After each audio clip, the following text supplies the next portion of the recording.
Video शुरू करने से पहले मैं आप सभी से ये कहना चाहता हूँ कि 97% लोग जो ये वीडियो देख रहे हैं आपने चैनल को सब्सक्राइब नहीं किया है, तो मेरा आप सभी से ये विनती है कि आप चैनल को अभी सब्सक्राइब जरूर करें और इस वीडियो को अंत तक देखें। धन्यवाद। महाराज जी, अलग अलग भगवान की पूजा करने से भगवान की प्राप्ति होगी या नहीं? पूजा तो भगवान की हो रही, 10 जगह करो या 1 जगह करो या 10,000 जगह जाके करो, तत्व तो वही है, भगवान तो वही है ना। तो देख रहा है 10 रूपों में पूजा हो रही है, ये सब रूपों में भगवान आए। तब जो है दुर्गा देवी, भगवान शिव, या जो रूप मान के पूजो या इन रूपों को मान के पूजो। जब हम माटी की या पाषाण की या अश्व धातु की या काष्ठ की मूर्ति बनाकर उसमें भगवान की प्राप्ति कर लेते हैं, तो फिर इन रूपों में भगवान तो है, चल फिर रहे। हम कहीं भी पूजन करें वो भगवान में ही पूजन होता है। जैसे हम कहीं भी हो, हमारा आधार पृथ्वी है, ऐसे सब रूपों का आधार भगवान है। वही समझ पा रहे बात? गोस्वामी तुलसीदास जी कह रहे, सिय राम मैं सब जग जानी,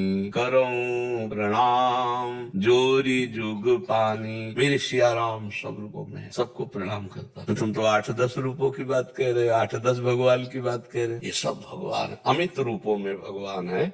हम जहाँ भी पूजा करेंगे भगवान के भाव से, वही भगवान की प्राप्ति हो जाएगी। नामदेव जी को कुत्ते में भगवान का दर्शन हुआ, भूत में भगवान का दर्शन हुआ। एक नाथ जी ने गधे में भगवान को देखा। चराचर जगत भगवान है, बस देखने की आंख होनी चाहिए। किसी सूझ वाली आंख ने पहचान की, कण कण में झांकी भगवान की। अगर हम भगवान की भावना करके किसी कुत्ते को भी रोटी खवा रहे हैं, तो उससे भी भगवान की प्राप्ति हो जाएगी। भगवान के रूप तो भगवान है ही, और भी जीव जंतुओं के चराचर रूप में भगवान है। वो एक है पर अनेक रूपों में खेल रहा है, हमको ये ध्यान रखना है। वही अम्बा है, पिता है, दूसरा कोई नहीं। वही परमात्मा जगदम्बा बना हुआ है, वही परमात्मा शिव बना हुआ है, वही राम बना हुआ है, वही सिया बना हुआ है, वही स्त्री बना हुआ है, वही पुरुष बना हुआ है, वही जड़ बना हुआ है, वही चैतन्य बना हुआ है। जड़ चेतन जग जीव जत सकल राम में जान, सब भगवान ही है। हमारी भावना पवित्र होनी चाहिए। भावना पवित्र नहीं है तो भगवान की पूजा से आपको भगवान की माया मिल सकती, भगवान नहीं मिल सकती। भावना पवित्र है तो भगवान मिलेंगे। अब जैसे कोई है लाखों रुपया का छत्र चढ़ावे अहंकार करके, भगवान उसके कई गुना उसको संपत्ति दे देंगे, लेकिन भगवान नहीं मिलेंगे। और दैन्य होकर बाजरे की रोटी का भोग लगाया, धन्ना जाट ले तो भगवान प्रकट होके पाले। दैन्य होकर सुदामा के तंदुल भगवान, सबरी के भेद भगवान पाए। अहंकार कर ले तो फिर, और भगवान में की हुई पूजा कभी व्यर्थ नहीं जाती, चाहे जिस भाव से करो। तो अगर माया चाहिए तो मायापति हैं, अगर उनकी भक्ति चाहिए धन्य होकर भगवान की आराधना। प्रेम एक से होता है, हजारों से नहीं है। जब प्रेम होगा तो फिर एक में आ जाए। जैसे रामकृष्ण परमहंस जी का प्रेम केवल माता काली में था, उन्हीं में सबके दर्शन करते थे। गोस्वामी जी का सिया राम में था, गोपी जनों का श्याम में था, जित देखो तित श्याम में। तो जब तक हमारा प्रेम नहीं होता तब तक ये साधना है, साधारण भक्ति। जब असाधारण भक्ति आएगी तब फिर बात आ जाएगी। फिर अपने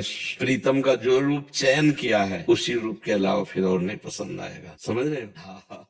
खुशहाल कैसे बनाया जा सकता है? हाँ बच्चा, जब मनुष्य जीवन तो खुशी में ही डूबने के लिए मिला है, पर जब तक हम शास्त्र विरुद्ध आचरण करेंगे तब तक भय, चिंता, शोक, विषाद, उद्विग्नता ये बनी रहेगी। आप अंदर देखो, गलती करोगे ना, चाहे जितना गुप्त करो, वो गलती तुम्हारे ऊपर सवार हो जाएगी, तुम्हें भयभीत करेगी, तुम्हें चिंता में डालेगी, तुम्हें शोक में समस्या में डाल देगी। खुशहाल जीवन, गोस्वामी तुलसीदास जी कह रहे हैं, तब लगी कुशल न जीव कहूँ, सपने हूँ मन विश्राम, जब लगी भजत न राम कहूँ, शोक धाम तज काम। जब तक जीव काम आदि गंदी चेष्टाएं इनको छोड़कर भगवान का नाम जप नहीं करता, तब तक उस स्वप्न में भी कभी शांति और विश्राम नहीं प्राप्त कर सकता। हमारे यहाँ ही तो ध्रुवदास जी बड़े महापुरुष हुए, वो कह रहे हैं, जो चाहत है नित्य सुख, वही खुशहाल रहना। नित्य सुख अरु मन को विश्राम, हित ध्रुव हित सो भजत रहो, पल पल श्यामा श्याम। यदि नित्य सुख चाहते हो, खुशहाल होना चाहते हो, तो एक एक क्षण श्यामा श्याम श्यामा श्याम, राधा राधा राधा, परम खुशहाल हो जाओगे। कैसी भी विपत्ति हो आप खुशहाल रहोगे। जैसे भारी कष्ट का संयोग है, किडनी फेल, खुशहाल है, हम दुखी नजर आते हैं क्या? खुशहाल क्यों? कि भगवान से जुड़े। हाँ, खुशहाल तभी रह सकते हो जब भगवान का भजन करोगे, भगवान के आश्रित रहोगे, गंदी बात नहीं करोगे। आनंदित होने के लिए जबान का पक्का, मन का पक्का और लंगोट का पक्का। देहाती भाषा में हम आपको बता रहे हैं। नरसिंह मेहता जी कह रहे हैं, काछ वाच मन निश्चल राखे धन धन जननी तेरी रे। जो गृहस्थी है अपनी पत्नी के सिवा किसी की ओर गंदी दृष्टि से नहीं देखता, मन को सदैव पवित्र रखता है भगवान के नाम में, शरीर से पवित्र आचरण करता है, अपने आप खुशहाल रहोगे। और जरा सा पाप हो जाए तो अभी हृदय में जलन होने लगेगी। कुछ नहीं है, कोई नहीं जानता, पर हमारा दिमाग हमको गिराएगा, हमको दबाएगा, हमको निरुत्साहित करेगा। इसीलिए पाप कर्म नहीं करना चाहिए। एक जब हम शैनपुर में थे तो एक डकैत आया, वो इतना भयभीत था कि पत्ता खुरके उनका, भाई यहाँ कौन जंगल है, तपस्वियों का स्थल है, गंगा किनारा। पाप कर्म दूर से देखने से अच्छा लगता है कि बढ़िया गाड़ी है, बढ़िया बंदूक टांगे हैं, बढ़िया, लेकिन उनके अंदर जो चल रहा है, एक गरीब आदमी धर्म से चलता है, उसके अंदर शांति है, सुख है। थोड़ा सोच धन का भले हो जाए परिवार के लिए, लेकिन वो चैन से सो जाएगा, नमक रोटी से पेट भरेगा, वो शांत रहेगा। और जो पापाचरण करता है, आप तो नहीं जानते हो, क्योंकि आप जैसे कोई बड़ा आदमी दिखाई दे तो आपको लगेगा बहुत सुखी है, लेकिन जब हम लोगों से मिलता है ना, तब लगता है इनकी कितनी दुर्दशा है। लोग समझते हैं 10 गाड़ी पीछे चलते, इतना बढ़िया कपड़ा, सब बड़े आदमी, तब लगी कुशल जीव कहूँ, सपने हूँ मन विश्राम। स्वप्न में भी उसे शांति नहीं मिल सकती। इसलिए खुशहाल जीवन, धर्ममय जीवन, भगवान का नाम जप करते हुए अच्छे आचरण करो और देख लो खुशहाल रहोगे, मस्त रहोगे। आप विचार करके देखो ना, देखो खुशहाल वस्तुओं से नहीं हुआ जाता, खुशहाल दिमाग से हुआ जाता है। अगर हमारा दिमाग पॉजिटिव हो जाए तो एक बनियान में भी आप खुश रहोगे, और निगेटिव हो जाए तो बहुत बड़े बड़े कंपनी के कपड़े भी आवे ना तो भी पहन के चलोगे, आपको आपसे बढ़कर दिखाई देगा, तब लगेगा मेरा क्या है, तो जलोगे। और जब आपका पॉजिटिव है ना, है कि भगवान हमको कम से कम शरीर तो स्वस्थ दिए, हमें भगवान ने स्वस्थ बनाया, कितनी कृपा, वो पॉजिटिव चिंतन करता है। जिसको खुशहाल रहना ना, उसको पॉजिटिव चिंतन होना अनिवार्य है, और बिना निष्पाप हुए पॉजिटिव चिंतन नहीं होता। चिंतन सदैव निगेटिव भागता है, क्योंकि उसको दंड मिलना है ना। ये चिंतन जब निगेटिव ज्यादा हो जाता है तो डिप्रेशन में चला जाता है, बेमतलब भयभीत रहता है आदमी, बेमतलब। उसको एक ही बात सुनाई देती है, मतलब कहीं मुझे हमने देखा है ना, हमारे पास तो सब तरह के लोग आते हैं। तो एक थे, वो बस यही कहते थे, एक तरफ खुद मरने के लिए तैयार, और डिप्रेशन की दवाई 10-10 हजार की चल रही। क्या है, चिंतन बिगड़ गया ना। और उसी चिंतन में राधा राधा राधा राधा, और यार हमें कोई मार नहीं, तो भगवान है ना, मेरे भगवान पॉजिटिव है ना, यार एक दिन तो मरना ही है, और जिस दिन मरना है उस दिन कोई बचा नहीं सकता। आज से हम क्यों उसके लिए परेशान हो, हम धर्म से चले, हम नाम जप करें, हम खुश रहे। सबसे बढ़िया बात है प्रसन्न रहना, खुश रहना, ये पॉजिटिव से होगा। आपका चिंतन सकारात्मक होना चाहिए, और इसके लिए आप में पावर चाहिए, वो है नाम, राधा राधा राधा राधा राधा राधा राधा। बड़ा आनंद रहेगा, जब के देखो, पर आज ही नहीं मिल जाएगा आनंद, समय लगेगा। जैसे जैसे आपकी मलिनता हटेगी वैसे वैसे आप खुश होने लगोगे। स्वाभाविक खुशी है, इतने बड़े भगवान हमारे हैं, कितनी खुशी की बात।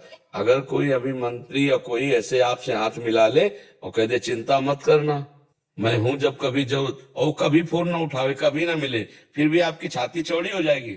और भगवान कह रहे योगक्षेमम वहाम्यहम, तुम केवल अनन्यस चिंतयन्तो माम, तुम मेरा चिंतन करो, पूरा ठेका मैं लेता हूँ। हमें विश्वास नहीं होता, भगवान की बात पर विश्वास नहीं होता। तुमसे सच्ची कह रहे, एक एक क्षण भगवान तुम्हें देख रहे तुम्हें, और एक एक बात तुम्हारी सुन रहे हैं।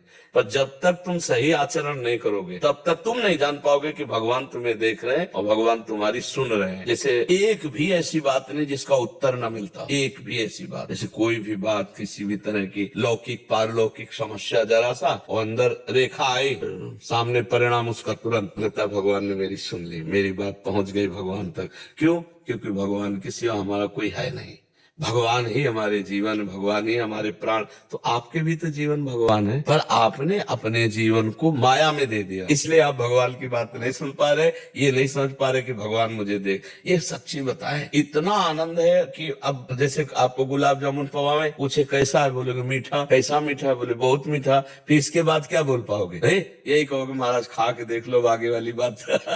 अरे ऐसे भगवान कितना प्यार करते हैं, हम तुम्हें हृदय से कह रहे हैं कि अगर हमको वो बात ना तो हम माइक से कह देते कि देखो भाई, अगर अनुभव भगवान ने कराते ना, हम माइक से कह देते। लेकिन जब अंदर से भगवान तभी लगा कि वास्तविक सुख ऐसे दुख में आनंद रहता है हर समय, क्योंकि भगवान से चित्त जुड़ा है ना। एक डर होता है मरने का, और वो डर खत्म हो गया, क्योंकि हमको उन्हीं के पास जाना है जिनका जीवन भर याद करते रहे, चिंतन करते रहे, इसलिए खुश है। सबसे बड़ा भय मृत्यु का, वो भी खत्म हो जाता है जब हम भगवान का भजन करते हैं। खुशहाल जीवन जीना है तो भगवान के भरोसे हो जाओ। पर परीक्षा होगी, परीक्षा होगी। ऐसी परिस्थिति में भी कभी मन ने ये नहीं कहा कि चलो घर चलते हैं, भारी से भारी कष्ट, लेकिन भगवान के मार्ग में चलना है। तो आज भगवान देख रहे ना, लौकिक और पारलौकिक दोनों खुशियां चरणों में लुटती हैं। परलोक का तो कोई संशय नहीं रहा, और लोक में आप देखो आज हमारी क्या दशा होती, न लड़का न बच्चा, न रिश्ता न नाता, किसी से कोई मतलब नहीं बचपन से। तो आज ये सब पैदा हुए कहीं और हैं, और सब प्राणों से भी अधिक प्यार करते हैं। खुशहाल, जो खुशी शब्द है, जो प्रसन्नता शब्द है, वो केवल भगवान से। ब्रह्म भूता प्रसन्नात्मा न सोचते न काम की। आप सच्ची समझ लो, परीक्षा में केवल पक्के होना चाहिए कि आपकी परीक्षा होगी कि सच्चा प्यार भगवान से करते हो। और जहां ऐसा हो गया तो भगवान की प्रिया है माया। लक्ष्मी जी कौन है? भगवान की प्रिया है ना। हाँ, वो फिर माता की तरह दुलार करती, माता की तरह दुलार करती। इसलिए बहुत भगवान का आश्रय लो, पाप ना करो तो खुश रहोगे, प्रसन्न रहोगे, और आगे से आगे भगवान व्यवस्था करते रहेंगे। भगवान ही व्यवस्था करते, पूरी सृष्टि तो भगवान ही ने रची है ना। हम अच्छा ये बताओ, तुम्हारा शरीर किसने रचा है? भगवान ने तो रचा है ना, तुम थोड़ी इसको बनाया है।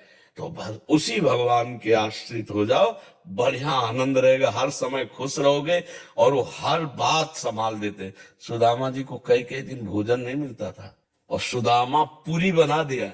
जैसे द्वारिकापुरी थी ना, ऐसे सुदामापुरी थी।